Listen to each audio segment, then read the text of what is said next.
Police বুঝে না, police বোঝা উচিত না। ওরা তো ঘরে মারণ আছে।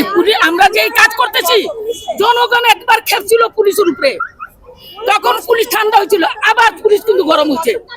তো জনগণে খেপাইলে পুলিশ কিন্তু ভালো থাকতে পারবো না। পুলিশ হলো জনগণের উপরে। সরকার টাকা দেয় জনগণকে সহায়তা দেওয়ার জন্য, রক্ষা করার জন্য। যদি পুলিশ মানুষকে রক্ষা যদি না করে জনগণকে, তাহলে পুলিশের তো আমার দরকার নাই। আমরাই পুলিশ হবো, আমরাই সবকিছু হবো। আমাকে পুলিশের দরকার নেই, যে জায়গায় আমার বাচ্চা নিরাপত্তা নাই। আর আমরা একটাই কথা বলতে চাই, আপন হোক বা পর হোক, বাচ্চাদেরকে নিরাপত্তা থাকা উচিত। আর আমি ঘর ভাড়া দিব, আমাকে বুঝতে হবে যে এই লোকটা ভালো না খারাপ। এই লোকটা আমি যে পাশে থাকতেছে, এই লোকটা চোর না সন্ত্রাস।